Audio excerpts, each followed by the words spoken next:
Hello दोस्तों, स्वागत है आपका एक बार फिर से आपका अपना चैनल डेली मैथ्स में। तो दोस्तों आज के इस क्लास में मैं आपको कंप्लीट कराऊंगा शिक्षक, सहायक शिक्षक, प्रयोगशाला, सीजीटेट एवं सीटेट के लिए साइंस क्लास। दोस्तों ये होगा हमारा साइंस का क्लास 1, जिसमें हम देखेंगे बल तथा गति के नियम।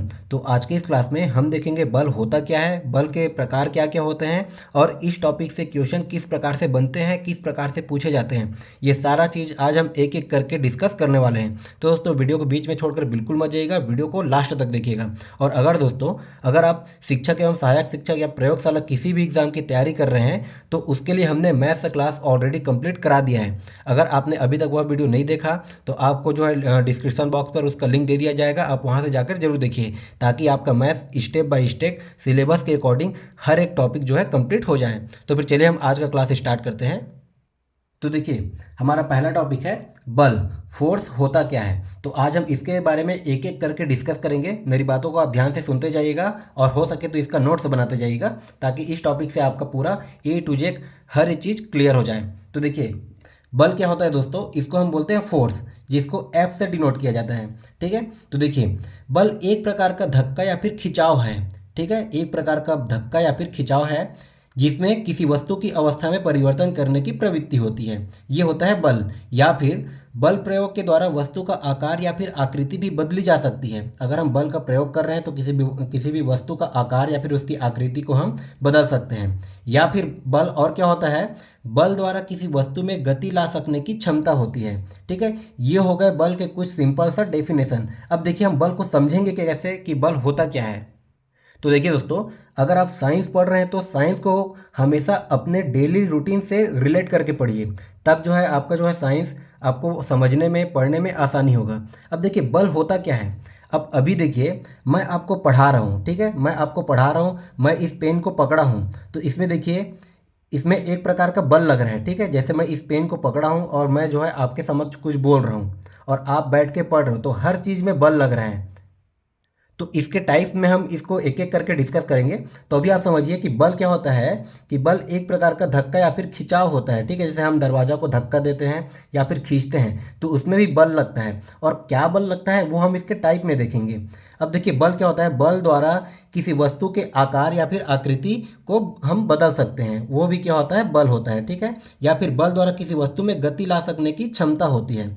अब देखिए बल को हम क्या बोलते हैं, फोर्स, एफ, जिसको जो है एफ से डिनोट किया जाता है। ठीक है, अब देखिए एफ बराबर क्या होता है दोस्तों, एफ मतलब बल, बल बराबर क्या होता है, होता है आपका मास इनटू एक्सीलरेशन।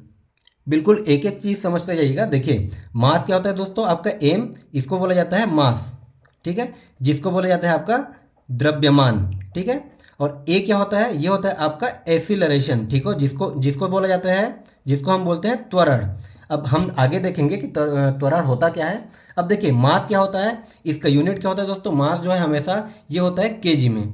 ठीक है, मास को हम फिजिक्स में ज़्यादातर हम हमेशा केजी में ही रखते हैं। और त्वरण क्या होता है, त्वरण का यूनिट क्या हो जाता है, तो इसका यूनिट होता है मीटर पर सेकेंड स्क्वायर। अब ये होता कैसे, एक एक चीज़ हम डिस्कस करेंगे। ठीक है, अब देखिए बल आपको समझ में आ गया। इसका जो है फॉर्मूला क्या होता है, F is equal to M A. ठीक है, F is equal to force is equal to mass into acceleration. अगर हिंदी में बोलें तो बल बराबर होता है आपका द्रव्यमान गुणित त्वरण। ठीक है, अब देखिए बल का मात्रक। ठीक है, बल का मात्रक क्या होता है, तो देखिए ज़्यादातर एसआई पद्धति में ही सभी चीज़ का मात्रक होता है। ठीक है, एसआई पद्धति में ही ज़्यादातर हम मात्रक को लेते हैं। तो देखिए एसआई पद्धति में बल का मात्रक क्या होता है दोस्तों, ये हो जाता है आपका केजी मीटर पर सेकंड स्क्वायर। देखिए मास का क्या होता है, केजी। ठीक है, मास का होता है केजी, और एक्सीलरेशन त्वरण का क्या होता है, मीटर पर सेकंड स्क्वायर। तो ये हो जाता है आपका केजी मीटर पर सेकंड स्क्वायर, जिसको हम बोलते हैं न्यूटन, जिसको बोला जाता है न्यूटन। ठीक है, इसी मात्रक को बोला जाता है न्यूटन, जिसको एन से डिनोट करते हैं। अब देखिए ये हो गया इसका एसआई पद्धति में मात्रक बल का हो गया न्यूटन। अब देखिए कभी कभी एग्जाम में इसको भी पूछ दिया जाता है कि बल का सीजीएस पद्धति में मात्रक क्या होगा। ठीक है, वैसे तो आपका पद्धति कई प्रकार के होते हैं, लेकिन आप ज़्यादातर हो सके तो एसआई पद्धति को ही याद रखिएगा। अब एक दो जो है ऐसा भी होता है जिसका सीजीएस पद्धति में भी मात्रक पूछ देता है, जैसे बल का सीजीएस पद्धति में मात्रक हो जाता है आपका डाइन। तो इस चीज़ को आप याद रखिएगा, इन दोनों में कंफ्यूज मत होइएगा। ठीक है, बल का जो है सीजीएस पद्धति में मात्रक होता है डाइन और एसआई पद्धति में मात्रक होता है न्यूटन। ठीक है। तो देखिए बल, फोर्स इज इक्वल टू क्या होता है, इसको आप याद रखिएगा। फोर्स जो है इसको हम क्या बोलेंगे, मां। ठीक है, मतलब एम इंटू ए, मास इंटू एसिलरेशन। इसका एसआई पद्धति में मात्रक होता है न्यूटन और इसका सीजीएस पद्धति में मात्रक होता है डाइन। ये हम देख रहे हैं बल के बारे में। अब देखिए दोस्तों, बल जो है क्या राशि होता है, एक हमारा होता है सदिश राशि और एक होता है अदिश राशि। जब इसको हम राशि वाला चैप्टर पढ़ेंगे तो उसमें अच्छे से मैं आपको इसको डेफिनेशन कर दूंगा। तो अभी आप देखिए, इसको नॉर्मल में समझ लीजिए कि सदिश राशि क्या होता है। तो देखिए तो दोस्तों, सदिश राशि क्या होता है, इसमें परिणाम और दिशा दोनों होता है। ये होता है आपका सदिश राशि, जिसमें परिणाम भी होता है और दिशा भी होता है। अब देखिए अदिश राशि क्या होता है, ये तो हो गया सदिश राशि का। अब अगर पूछ दिया जाए कि अदिश राशि क्या होता है, ठीक है, तो अदिश राशि क्या होता है दोस्तों, अदिश। ठीक है, अदिश मतलब क्या होता है दोस्तों, अदिश मतलब होता है दिशा रहित। ठीक है, अदिश मतलब दिशा रहित, मतलब जिसमें केवल केवल परिणाम हो, जिसमें दिशा ना हो, वो हो जाता है हमारा अदिश राशि। जब मैं आपको सदिश और अदिश वाला चैप्टर पढ़ाऊंगा तो कौन कौन सी राशि जो है, कौन कौन से मात्रक सदिश होते हैं, कौन से मात्रक अदिश होते हैं, और इसका डेफिनेशन मैं आपको अच्छे से क्लियर करा दूंगा। अभी आप याद रखिए कि बल जो है वो हमारा सदिश राशि होता है, क्योंकि बल में परिमाण भी होता है और परिमाण के साथ साथ दिशा भी होता है। तो बल हमारा हो जाता है सदिश राशि। अब देखिए दोस्तों, हमने देखा बल का सूत्र क्या होता है, F is equal to M A. ठीक है, F इज इक्वल टू, इसको मैं यहाँ पर एक बार लिख लेता हूँ, F is equal to M A, M into A. एम बराबर क्या होता है हमारा, मास। ठीक है, एम बराबर होता है मास, जिसको हम केजी, इसका यूनिट हो जाता है केजी। अब ए आपका क्या होता है, ए होता है आपका एसिलरेशन, जिसको हम बोलते हैं त्वरण। अब देखिए त्वरण होता क्या है, तो देखिए फिजिक्स एक ऐसा चैप्टर है जिसमें हर एक पॉइंट को आप समझ सकते हो अपने डेली रूटीन से डिनोट करके। ठीक है, अब देखिए आपका त्वरण क्या होता है, तो हम त्वरण को कैसे समझेंगे। तो देखिए त्वरण क्या होता है दोस्तों, मान लीजिए आप गाड़ी चला रहे हो। ठीक है, आप पहले बाइक चला रहे हो। पहले अगर आप स्टार्टिंग में आप बाइक चलाए, बाइक का स्पीड हो गया 60 किलोमीटर, 60 किलोमीटर पर आवर। ठीक है, ये हो गया बाइक का स्पीड। अब देखिए बाइक जो है, अगर आपको कहीं बाइक रोकना हुआ, अब बाइक को जो है आप क्या करोगे, एक्सीलरेट को कम करते करते जाओगे, इसके स्पीड को कम करते करते जाओगे। तो ये 60 से एक समय ऐसे आएगा कि ये जो है 60 से 10 किलोमीटर हो जाएगा, फिर 10 किलोमीटर से ये जीरो हो जाएगा। जीरो हो जाएगा तो क्या हो जाएगा, कोई भी बाइक जो है रुक जाएगा। ठीक है, तो देखिए तो इसके वेग में परिवर्तन हो रहा है। ठीक है, पहले वो उसका स्पीड 60 था, 60 से वो कम होते होते लास्ट में वो जीरो हो गया।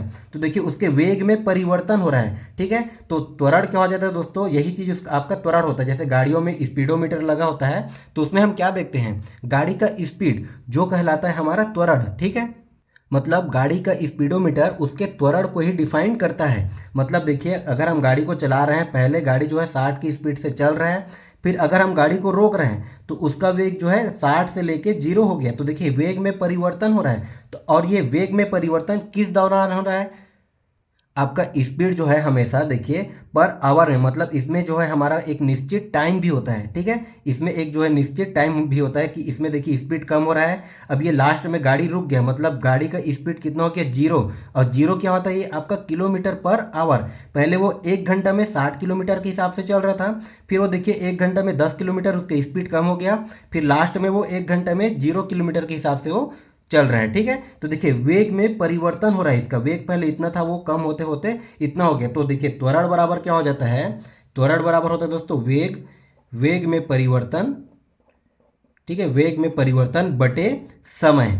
ठीक है, वेग में परिवर्तन बटे समय को ही हम बोलते हैं त्वरण। मतलब एक निश्चित समय में किसी भी वस्तु के अगर वेग में परिवर्तन हो रहा है तो वह क्या कहलाता है, उस वस्तु का त्वरण कहलाता है। ये होता है त्वरण। बिल्कुल एक एक पॉइंट को आप समझते चलिएगा। अब देखिए वेग में परिवर्तन को हम किससे डिनोट करते हैं, तो इसको हम करते हैं डेल वी से। तो अब डेल वी क्या होता है दोस्तों, तो देखिए भी मैंने आपको बताया था, एक होता है आपका स्टार्टिंग का स्पीड। ठीक है, एक होता है आपका इस स्टार्टिंग का स्पीड, और एक होता है या फिर आप स्पीड को बढ़ा रहे हो या फिर आप स्पीड को कम कर रहे हो, मतलब वेग में परिवर्तन आप जो कर रहे हो। ठीक है, तो ये डेल भी बराबर क्या होता है दोस्तों, आपका पहले आपका स्टार्टिंग का स्पीड माइनस ये होता है आपका अंतिम स्पीड। ठीक है, मतलब एक होता है आपका प्रारंभिक वेग और एक होता है आपका अंतिम वेग। ठीक है, और ये क्या हो जाता है आपका, इसको हम डिनोट करते हैं डेल वी से, और ये समय को हम किससे डिनोट करते हैं, समय को हम डिनोट करते हैं टी से। तो त्वरण बराबर क्या हो जाता है आपका, देखिए डेल वी अपॉन टी। अगर आपको त्वरण का फॉर्मूला पूछ दे तो आप इसको याद रखिएगा, डेल वी अपॉन टी। और अगर आपको बल का फॉर्मूला पूछ दे तो F is equal to M A. अब देखिए दोस्तों, डेल भी क्या होता है आपका, जो स्पीड होता है, ठीक है, जो पहले प्रारंभिक वेग हो गया या फिर अंतिम वेग, तो वेग का यूनिट क्या हो जाता है, तो वेग का यूनिट होता है, इसको हम डिनोट करते हैं मीटर प्रति सेकंड से। ठीक है, वेग का जो है यूनिट होता है मीटर प्रति सेकंड। अब देखिए नीचे में क्या दिया है, ऑलरेडी इसमें टाइम दिया हुआ है। ठीक है, तो इसके बटे में और क्या हो जाएगा, टाइम का यूनिट क्या हो जाएगा, हमेशा हम इसको लेते हैं सेकंड से। ठीक है, ये आपको जो है मिनट में भी दे सकता है और आवर में भी दे सकता है, तो इसको हम चेंज करके लिखेंगे इसको सेकंड में। तो देखिए अब इसका फाइनल यूनिट क्या हो जाएगा, तो इसका फाइनल यूनिट होगा मीटर प्रति सेकंड स्क्वायर। ठीक है, तो ये होता है त्वरण का यूनिट, ये हो जाता है उसका फॉर्मूला, प्रारंभिक वेग माइनस अंतिम वेग बटे समय। ठीक है, और ये होता है इसका यूनिट। तो आप इस एक एक चीज़ को याद रखिएगा, एक एक चीज़ को पॉइंट नोट करते जाइएगा। अब देखते हैं दोस्तों, बलों के कुछ प्रकार होता है, उसको हम आइए एक एक करके समझते हैं। देखिए पहला होता है आपका पेशी बल। अब पेशी बल नाम से ही स्पष्ट है, पेशी मतलब क्या होता है दोस्तों, मांसपेशी। ठीक है, मांसपेशी से जो लगने वाला बल होता है उसी को हम बोलते हैं पेशी बल, मस्कुलर फोर्स। ठीक है, देखिए इसका डेफिनेशन क्या है, मांसपेशियों द्वारा लगने वाला बल क्या कहलाता है, पेशी बल। जैसे अभी मैं, आप देखिए, मैं पेन को पकड़ के यहाँ पर लिख रहा हूँ, कुछ भी लिख रहा हूँ, ठीक है, यहाँ पर कुछ भी लिख रहा हूँ, तो ये यहाँ पर देखिए मेरा हाथ से जो है, मैंने अपने हाथ से इस पेन को पकड़ा हुआ है, मतलब मेरा मांसपेशी इसमें काम कर रहा है। और यहाँ पर मैं बोल रहा हूँ तो यहाँ पर मेरे होठों का जो मांसपेशी भी काम कर रहा है बोलने के लिए। तो देखिए कोई भी अगर मांसपेशी कोई भी फोर्स लगा रहा है उसको हम क्या बोलेंगे, पेशी बल। ठीक है, जो बल आप खड़े होने में, बैठने में, सोने में, ये सब में लगाते हो, ये वो होता है आपका मांसपेशी बल के द्वारा होता है। तो ये हो गया आपका पेशी बल। अब एक बल होता है आपका, देखिए घर्षण बल, फ्रिक्शन फोर्स। अब घर्षण बल क्या होता है, तो दो सतहों के बीच लगने वाला वह बल जो किसी वस्तु की गति की दिशा में परिवर्तित विपरीत दिशा में कार्य करता है। कहने का मतलब यह है कि घर्षण बल क्या होता है, मान लो मैं दो ईंट ले लेता हूँ। ठीक है, एक ईंट आपका ये हो गया और एक दूसरा ईंट आपका ए हो गया।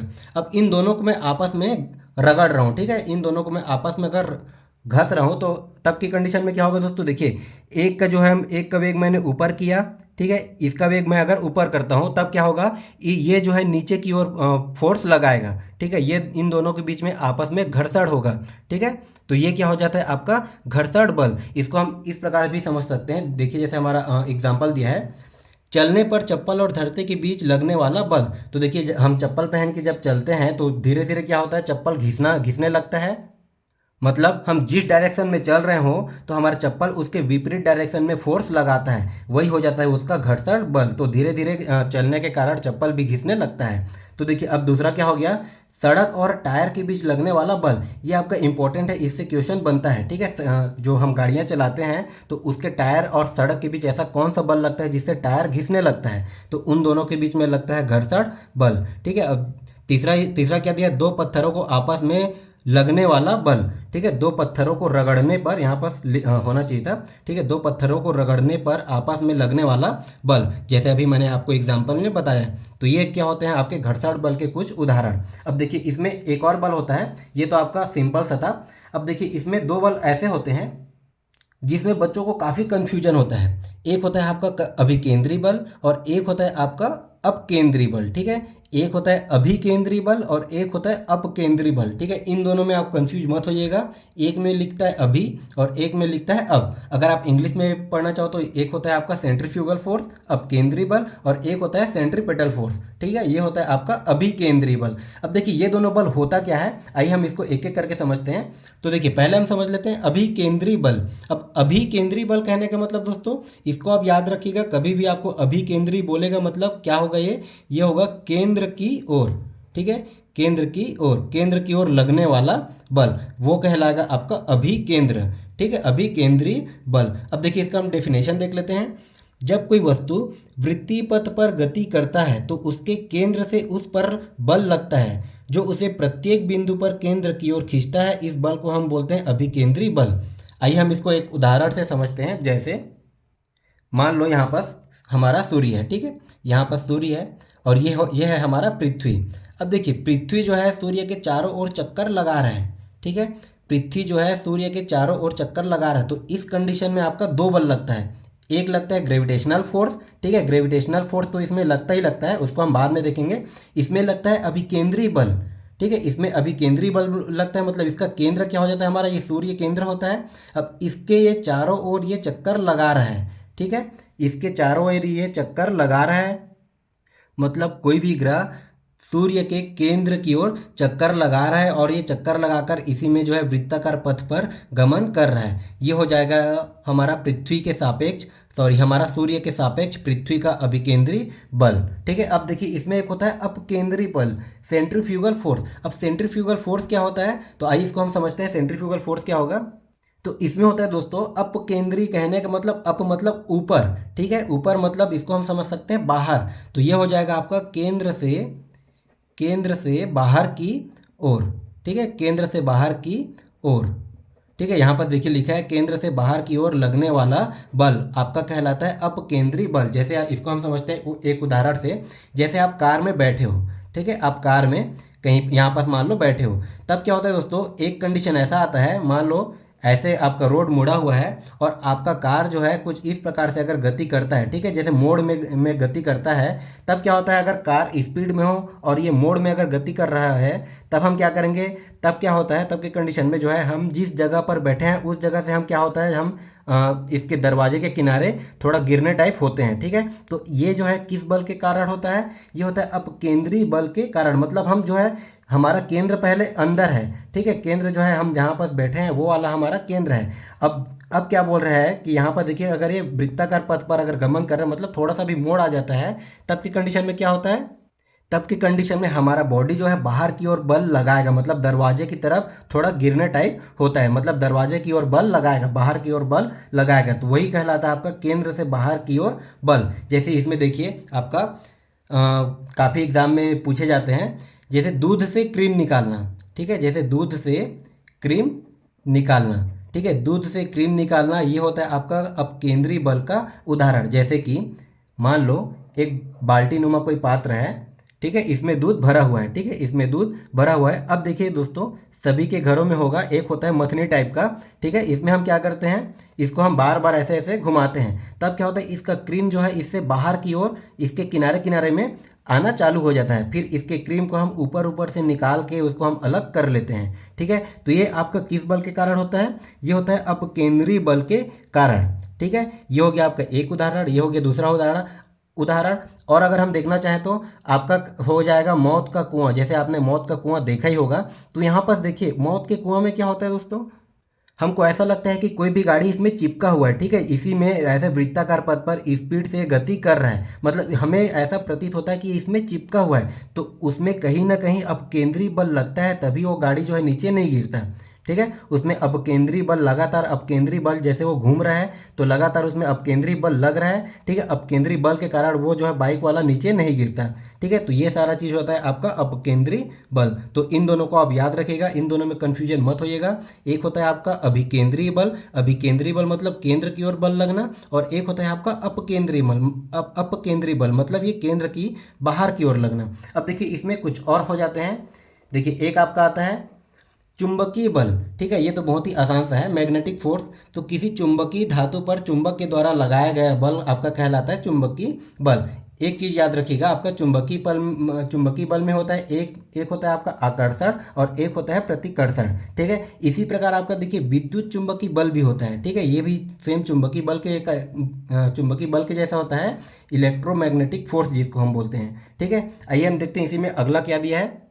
देखिए इसी में अगला बल होता है हमारा गुरुत्वाकर्षण बल, जिसको हम बोलते हैं ग्रेविटेशनल फोर्स। तो ग्रेविटेशनल फोर्स तो आप सभी को पता ही होगा क्या होता है, दो पिंडों के मध्य लगने वाला बल हमारा गुरुत्वाकर्षण बल कहलाता है। जैसे आप किसी चीज़ को ऊपर की ओर फेंकोगे तो वो जो है गुरुत्वाकर्षण के कारण नीचे गिर जाता है, वही होता है गुरुत्वाकर्षण बल। अब अभी मैंने आपको एक एग्जाम्पल बताया था, जैसे कि ये सूर्य है, ठीक है। अब ये सूर्य के जो है चारों ओर पृथ्वी चक्कर लगा रही है, ये सूर्य के चारों ओर पृथ्वी चक्कर लगा रही है, तो इसमें हमेशा आपका दो बल लगेगा। एक बल लगेगा गुरुत्वाकर्षण बल और एक इसमें मैंने आपको बताया था, एक इसमें लगता है अभिकेंद्री बल, ठीक है। अब देखिए दोस्तों गुरुत्वाकर्षण बल के कारण ही हमारा पृथ्वी जो है सूर्य के एक फिक्स पॉइंट पे ही चारों ओर घूम रहा है। ठीक है, अगर इन दोनों के बीच गुरुत्वाकर्षण बल नहीं लगता तो तब की कंडीशन में क्या होता, ये मान लो हमारा सूर्य है, तब की कंडीशन में क्या होता, मान लो ये पृथ्वी है, तो ये क्या होता है, एक प्रकार से बल इसे कहीं भी ऐसे लगते लगते इससे दूर होते होते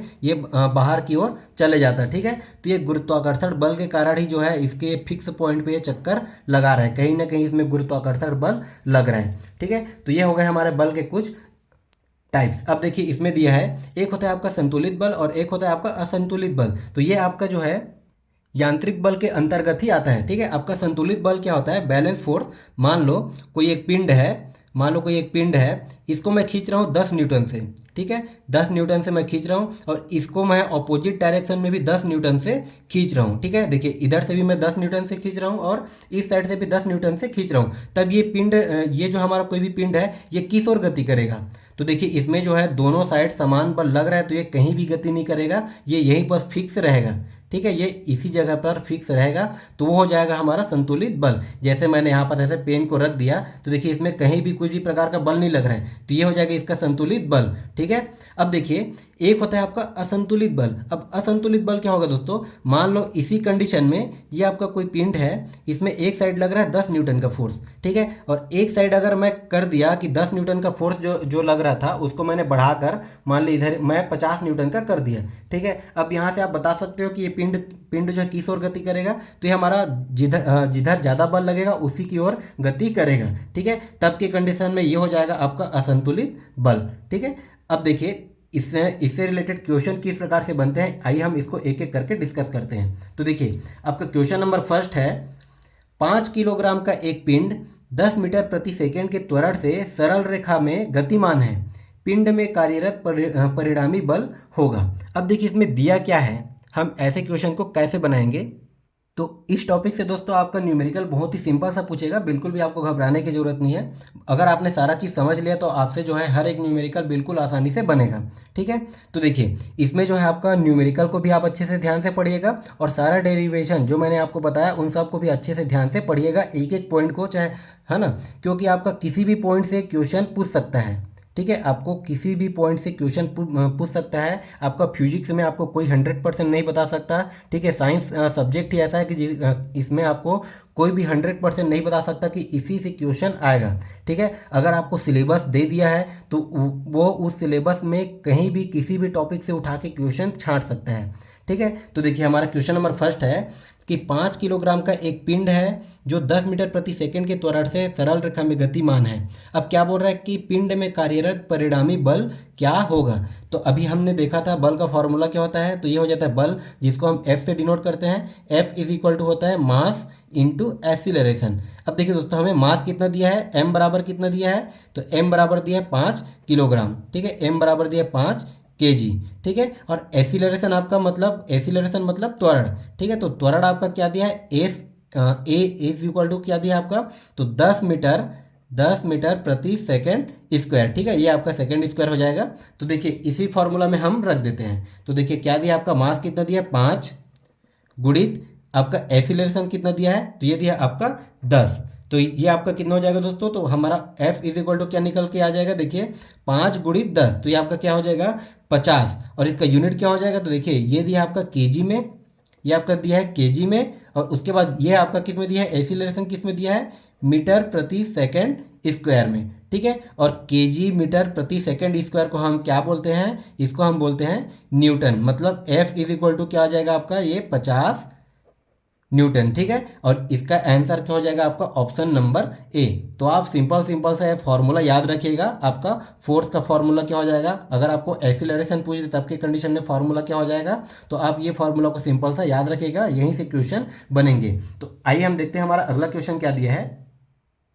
देखिए हमारा क्वेश्चन नंबर सेकंड है, किसी पिंड का द्रव्यमान 5 किलोग्राम हो और उस पर 15 न्यूटन का बल आरोपित किया जाए तो उसमें उत्पन्न त्वरण क्या होगा।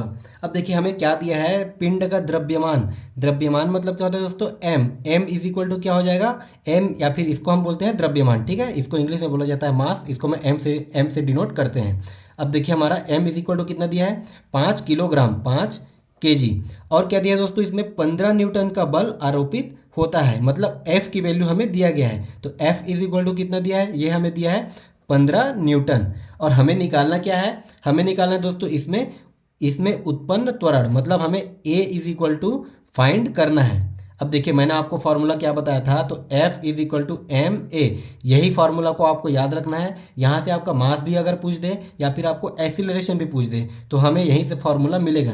अब देखिए हमें क्या पूछा है, एसिलरेशन मतलब त्वरण, मतलब ए की वैल्यू पूछा है। तो ए इज इक्वल टू क्या निकल जाएगा, तो देखिए ये हो जाएगा आपका एफ अपॉन एम, एम इसके साथ गुणा हो रहा है, इधर आके ये भाग हो जाएगा। तो देखिए त्वरण का फॉर्मूला मुझे क्या मिल गया, एफ अपॉन एम, ठीक है। इसी फॉर्मूला से आपका ये सभी फॉर्मूला निकलेगा। अब देखिए हमें ए की वैल्यू पूछा गया है, तो ए बराबर अभी मैंने क्या निकाला था, एफ अपॉन एम, ठीक है। ए बराबर निकाला था मैं एफ अपॉन एम, और एफ का वैल्यू कितना दिया है, ये हमें दिया है 15, और एम का वैल्यू कितना दिया है, और ये हमें दिया है 5, ठीक है। तो देखिए हमारा एक्सीलरेशन बराबर क्या निकल के आ गया, तो ये हमारा निकल के आ गया ए बराबर, ये हो जाएगा 5 एकम 5, और ये हो जाएगा 5 तिया 15, तो ये आपका आ जाएगा 3, और ये हो जाएगा मीटर प्रति सेकेंड स्क्वायर, ठीक है। यूनिट को हमेशा ध्यान ध्यान रखिएगा, आपका एक्सीलरेशन का यूनिट क्या हो जाएगा, मीटर प्रति सेकेंड स्क्वायर। आइए इसी में हम देखते हैं कुछ इंपॉर्टेंट थ्योरी वाले क्वेश्चन, कि ये थ्योरी वाले क्वेश्चन किस प्रकार से बनते हैं। जैसे हमारे देखिए क्वेश्चन नंबर 3 है, हमारी मांसपेशियों में कौन सा बल लगता है। अभी अब मैंने आपको बताया था पेशी बल में कि हमारा मांसपेशियों में कौन सा बल लगता है, तो ये लगता है हमारा पेशी बल, ठीक है। इसका आंसर हो जाएगा आपका ऑप्शन नंबर बी। अब देखिए हमारा अगला क्वेश्चन दिया है, शुष्क मौसम में ऊनी वस्त्रों को समेटते समय कभी कभी चिंगारी के साथ चट चट की आवाज़ आती है, उसका कारण क्या है। तो देखिए दोस्तों, कभी आप कपड़े वपड़े को समेटेंगे तो उसमें से चट चट की आवाज़ आती है। अब देखिए उसमें चट चट की आवाज़ क्यों आती है, कि ऊनी कपड़ा क्या होता है आपका पॉजिटिव और निगेटिव चार्ज अपने आप कंज्यूम करता है, ठीक है। तो इसी के कारण इसमें स्थिर विद्युत बल लगना चालू हो जाता है, इसीलिए जो है शुष्क मौसम में कभी भी हम कपड़ों को समेटते हैं तो उसमें चट चट की आवाज़ आती है। तो इसका आंसर क्या हो जाएगा, स्थिर विद्युत बल। अब देखिए इसमें अगला क्वेश्चन क्या दिया है, बल का सीजीएस पद्धति में मात्रक है। तो इसमें आप कंफ्यूज मत होइएगा, कई लोग याद रख लेते हैं कि बल का मात्रक न्यूटन होता है, तो इस जल्दीबाजी में न्यूटन को ही लगाकर आ जाते हैं, ठीक है। इसीलिए मैं ये वाला क्वेश्चन लेके आया। तो बल का सीजीएस पद्धति में मात्रक हो जाता है आपका डाइन। अब देखिए इसी में अगला क्वेश्चन क्या दिया है, तो इसी में अगला क्वेश्चन दिया है आपका, आवेशित कंघे की ओर कागज के टुकड़ों का आकर्षित होने वाला बल है, ठीक है। देखिए क्या बोला है कि आवेशित कंघे, ठीक है, ये पहले से आवेशित है, और आवेशित जहाँ भी अगर आवेशित आएगा तो उसमें हमारा लगेगा स्थिर विद्युत बल, ठीक है। जहाँ भी अगर आवेशित आ जाएगा तो वहाँ पर लगेगा स्थिर विद्युत बल। तो इसका आंसर क्या हो जाएगा आपका ऑप्शन नंबर ए, स्थिर विद्युत बल। वैसे तो इस टॉपिक से आपका थ्योरी वाले क्वेश्चन काफ़ी सारे बनते हैं, ठीक है। तो मैंने आपके लिए कुछ इंपॉर्टेंट क्वेश्चन ही छांट के लाया था। अब देखिए इसमें अगला मोस्ट इंपॉर्टेंट क्वेश्चन क्या दिया है, ये आपका बहुत ही इंपॉर्टेंट है, ये आपका कई बार आपका व्यापम में रेलवे में पूछा गया है। तो देखिए हमारा क्वेश्चन नंबर 7 है, इसमें दिया है कि एक कार 72 किलोमीटर प्रति घंटा की गति से चल रही है, ब्रेक लगने के बाद इसे रुकने में 4 सेकंड लगते हैं। यदि कार का द्रव्यमान 1000 किलोग्राम है तो ब्रेक द्वारा लगाए गए बल का परिणामी क्या होगा, ठीक है। मतलब हमें इसमें हमें क्या पूछा है, हमें पूछा है बल, ठीक है। हमें पूछा है बल, मतलब F की वैल्यू हमें पूछा है, ठीक है। F की वैल्यू हमें पूछा है। अब देखिए हमारा F का फॉर्मूला क्या होता है दोस्तों, F इज इक्वल टू, मैंने आपको बताया था एम इंटू ए, ठीक है। F इज इक्वल टू आपको होता है एम इंटू ए, लेकिन हमें यहाँ पर देखिए एक्सीलरेशन हमें दिया नहीं है, ठीक है। ये आपका स्पीड दिया है, और क्या बोल रहा है कि ये ब्रेक लगने के बाद 4 सेकंड में रुक जाता है, और इसका क्या दिया है, द्रव्यमान दिया गया है, लेकिन एक्सीलरेशन हमें कहीं भी दिया नहीं गया है। तो देखिए क्वेश्चन को आप समझिएगा कि क्वेश्चन में बोल क्या रहा है।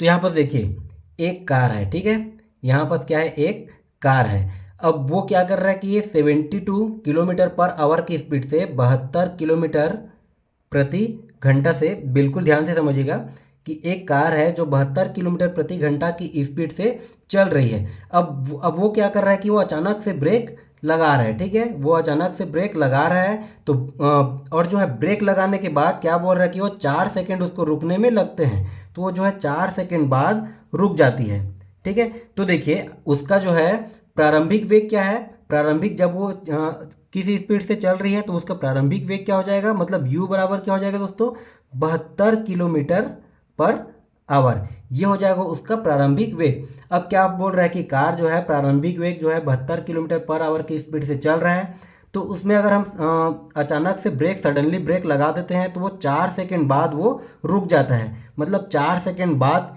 क्या हो जाता है दोस्तों, उसका वेग क्या हो जाता है, उसका वेग हो जाता है 4 सेकंड बाद 0। ठीक है, ये हो जाएगा उसका अंतिम वेग। प्रारंभिक वेग उसका क्या था, 72 किलोमीटर पर आवर था, और अंतिम वेग उसका क्या हो जाएगा, ये हो जाएगा उसका 0। ठीक है, अगर हम 4 सेकंड बाद ब्रेक लगा रहे हैं तो अब तब के कंडीशन में वो कार क्या हो जाएगा, रुक जाएगा। तो ये हो जाएगा उसका प्रारंभिक वेग और ये हो जाएगा उसका अंतिम वेग। अब देखिए मैंने आपको बताया था कि त्वरण बराबर ए बराबर क्या होता है दोस्तों, आपका प्रारंभिक वेग। ए बराबर होता है आपका वेग में परिवर्तन, वेग में परिवर्तन बटे समय। ये वाला क्वेश्चन को मैं आपको बिल्कुल आराम से बताऊंगा, आप इसको बिल्कुल भी बेसिक से आराम से समझिएगा क्योंकि इसमें हर एक पॉइंट आपके लिए इंपॉर्टेंट है। अब देखिए एक्सीलरेशन बराबर क्या होता है, वेग में परिवर्तन बटे समय। अब देखिए हमारा वेग में परिवर्तन किस प्रकार से हो रहा है, पहले वेग उसका कितना था, 72 किलोमीटर प्रति सेकंड था, और उसमें हम जो है एक निश्चित समय में, मतलब बोल रहे हैं कि 4 सेकंड का हमारा जो समय है उसमें उसका वेग 72 से घट के कितना हो गया, 0 हो गया। तो वेग में परिवर्तन कितना हो रहा है, तो वेग में परिवर्तन हो रहा है, तो इसको अगर मैं फॉर्मूला में लिखना चाहूँ तो ये हो जाएगा आपका v माइनस यू। ठीक है, अगर मैं इसको फॉर्मूला में लिखना चाहूँ तो ये हो जाएगा v minus you upon T. ठीक है, v minus you upon T. अब देखिए दोस्तों इसी फॉर्मूला में रख देता हूँ। देखिए तो v का वैल्यू कितना दिया है, इसको मैं यहाँ से बनाता हूँ। ठीक है, तो v का वैल्यू कितना दिया है, v का वैल्यू दिया है हमें 0, माइनस स्मॉल यू का वैल्यू कितना दिया है, ये हमें दिया है 72 अपॉन टी हमें कितना दिया है, ये हमें दिया है 4। ठीक है, अब इसको देखिए मैं सॉल्व कर देता हूँ। तो एक चीज़ यहाँ पर ध्यान दीजिएगा, चलिए इसको एक बार मैं सॉल्व कर लेता हूँ। यहाँ पर ये क्या आ जाएगा दोस्तों, तो देखिए 0 में से अगर मैं 72 को माइनस किया तो ये हमारा ये क्या आ गया, ये हमारा आ गया माइनस का 72 बटे 4। अब देखिए एक चीज़ आप हमेशा ध्यान दीजिएगा कि इसमें देखिए क्या दिया है, ये आपका 72 जो है किलोमीटर पर आवर में दिया है, और टाइम किस में दिया है, ये दिया है सेकेंड में। तो मैंने आपको मैथ्स की क्लास में बहुत अच्छे से समझा दिया था कि किलोमीटर पर आवर से अगर हमें उसको मीटर पर सेकंड में बदलना हो तब हम क्या करते हैं। तो देखिए यहाँ पास हमारे कितना दिया है, 72 किलोमीटर पर आवर। अगर इसको मुझे मीटर पर सेकंड में बदलना है तब की कंडीशन में मैं इसको 5/18 से गुणा कर दूंगा। ठीक है, 5/18 से अगर मैं गुणा करता हूँ तब की कंडीशन में क्या आ जाएगा, तो ये हो गया आपका 18 एकम 18 और ये हो गया 18 चौक 72। अब ये कितना आ गया, 5 चौक 20। ठीक है, इस 72 को अगर मैं बदला, इसका यूनिट मैंने बदला तभी के कंडीशन में कितना आ गया, ये 5 चौक 20, 5 चौक 20, 20/4। तब देखिए हमारा एक्सीलरेशन कितना आ गया दोस्तों, ये हो गया 4 एकम 4, 4 पंछे 20। कितना आ गया एक्सीलरेशन हमारा, ये हमारा आ गया 5 मीटर प्रति सेकंड स्क्वायर, क्योंकि ये भी आपका मीटर प्रति सेकंड में आ गया था और ये यूनिट आपका किस में है, ये आपका सेकंड में है, तो ये हो गया मीटर प्रति सेकंड स्क्वायर। अब देखिए कई बच्चे यहाँ पर कंफ्यूज होंगे कि यहाँ पर मैंने माइनस क्यों नहीं लिया। ठीक है, यहाँ पर मैंने माइनस क्यों नहीं लिया, तो चलिए इसको हम यहाँ से समझते हैं। तो देखिए हमें ए की वैल्यू मिल गया, अब हमें क्या निकालना है दोस्तों, एफ की वैल्यू निकालना है। तो एफ इज इक्वल टू, अभी देखिए क्या बताया था मैंने, एम इंटू ए। तो देखिए एम का वैल्यू क्या दिया है, तो एम का वैल्यू दिया है आपका 1000। ठीक है, इसी फॉर्मूला में अगर मैं रख देता हूँ तो एफ इज इक्वल टू हो जाएगा आपका 1000 इंटू ए का वैल्यू आपको क्या दिया है, ए का वैल्यू दिया है आपका 5। अब देखिए दोस्तों यहाँ पर जो माइनस है, ये माइनस आपको ये डिनोट कर रहा है कि यहाँ पर देखिए अगर हमने ब्रेक लगाया तो उसका स्पीड जो है वो घट रहा है, मतलब वो मंदन हो रहा है। त्वरण क्या हो रहा है, मंदन हो रहा है। आपका त्वरण धनात्मक भी होता है और त्वरण जो है आपका माइनस में भी होता है। ठीक है, तो यहाँ पर माइनस आपको क्या डिनोट कर रहा है कि पहले उसका स्पीड इतना था, फिर उसका त्वरण धीरे धीरे कम हो रहा है, मतलब त्वरण में मंदन आ रहा है, वेग जो है उसका घट रहा है। ये चीज़ हमें दर्शा रहा है। ठीक है, अगर ये माइनस में आया है तो माइनस हमें ये चीज़ दर्शा रहा है कि उसका त्वरण जो है धीरे धीरे घट रहा है। ठीक है, तो ये माइनस खाली हमें दर्शा रहा है, हमें इसको फॉर्मूला में नहीं लगाना। ठीक है, तो देखिए हमारा ये कितना आ जाएगा, तो हो गया 1000 गुणित 5। तो 1000 को मैं और क्या लिख सकता हूँ, इसको मैं लिख सकता हूँ 10 के घात 3 गुणित 5। ठीक है, अब देखिए एफ इज इक्वल टू आपका आया 5 गुणित 10 के घात 3। अब ये किस ऑप्शन में दिया है, तो ये वाला आपका दिया है, ये दिया आपका ऑप्शन नंबर डी में। ठीक है, यहाँ पर इसमें दिया है सभी में 10 का घात 3, 10 का घात 3, ये थोड़ा प्रिंट मिस्टेक हो गया तो इसको आप ध्यान दीजिएगा। तो इसका आंसर हो जाएगा 5.0 गुणित 10 का घात 3 न्यूटन। ये किस में आ जाएगा दोस्तों, न्यूटन में, और इसका आंसर हो जाएगा आपका ऑप्शन नंबर डी।